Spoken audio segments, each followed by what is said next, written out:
Welcome back to Nick Lenz Comic Corner, Classic/Non-Classics. This is episode number 2794 and Doubleshot 2688.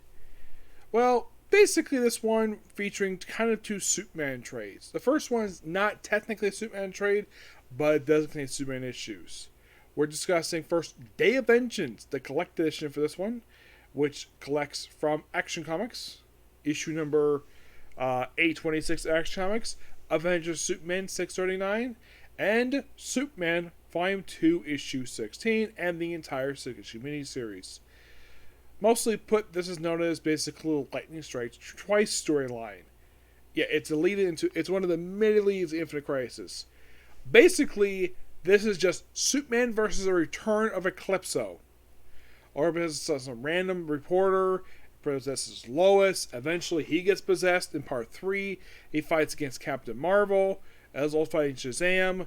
Really interesting story here. In case you're curious, roll 3 parts. It's Judd Winnick. He rolled 3 parts. With, I think it was like Ian Churchill on the artwork. And I remember doing some artwork too. Really good stuff here. Day of Vengeance. This is a lead-in into Infinite Crisis. Kind of in the way Spectre's going frickin' nuts. So we have the magic users of the DC universe coming together to take him on, to deal with him. And these people form Shadow Pact. Yes, this miniseries is kind of also, in a way, a backdoor pilot into the ongoing Shadow Pact series by Bill Willingham. Yeah, he actually writes this, believe it or not. So here are your members. You have Nightshade, Detective Chimp, Ragman, the Enchantress, who Ragman basically kisses, and first time to me as a thank you is like, and also we have Blue Devil here. Satana is not part of this roster. You can think of Shadow Pact as basically pre-Flashpoint, just like Dark. That's what the group was. And we also deal with Jean Lauren becomes Eclipso here. This is more of expansion. This is kind of the book, kind of what happens, and it leads into Infinite Crisis itself. And there's a lot of really good action here. Black Alice gets involved because she's a Gail Simone character. But really fun series. Like, Day of Vengeance is an excellent book. It's a spiritual sequel to Day of Judgment, released back in 1999 by Jeff Johns wrote it, I believe it was. Yeah, that was simply put, I think it was Jeff Johns. That book was simply put basically another book involving the Spectre going rogue. Though that was because what happened at the end of the Spectre book. I might review that at some point, but in the case of the Day of Vengeance trade, I would give the book roughly a 9 out of 10. Really excellent stories here.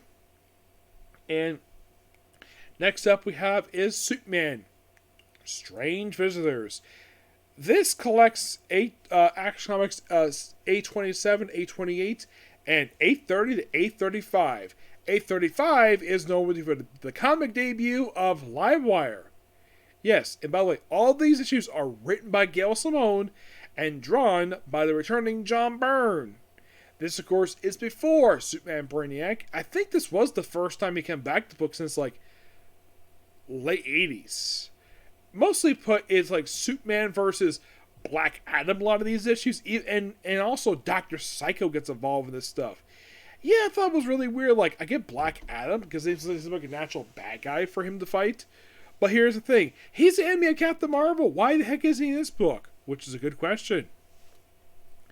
And this is, I think, and of course, basically, this, of course, just after Day of Judgment and just a little bit just before the events of Infinite Crisis.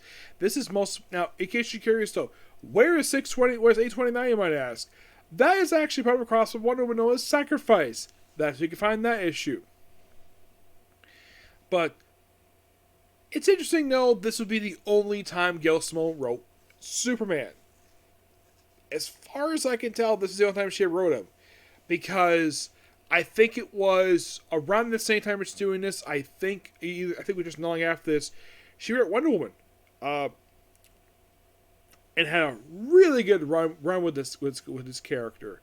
Yes, I think she took over with issue number, I think it was issue 14 of Volume 3. It was right after Infinite Crisis. It was like roughly like a little over a year after this came out that she took over Wonder Woman.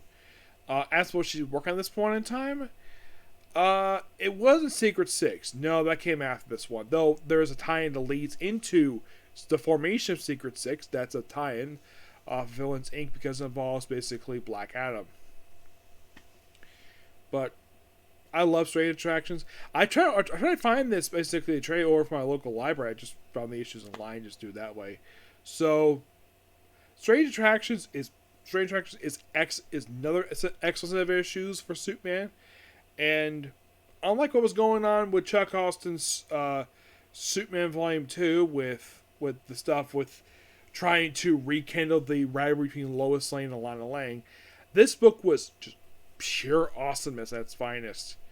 And even after Infinite Crisis, the book is still really good after this.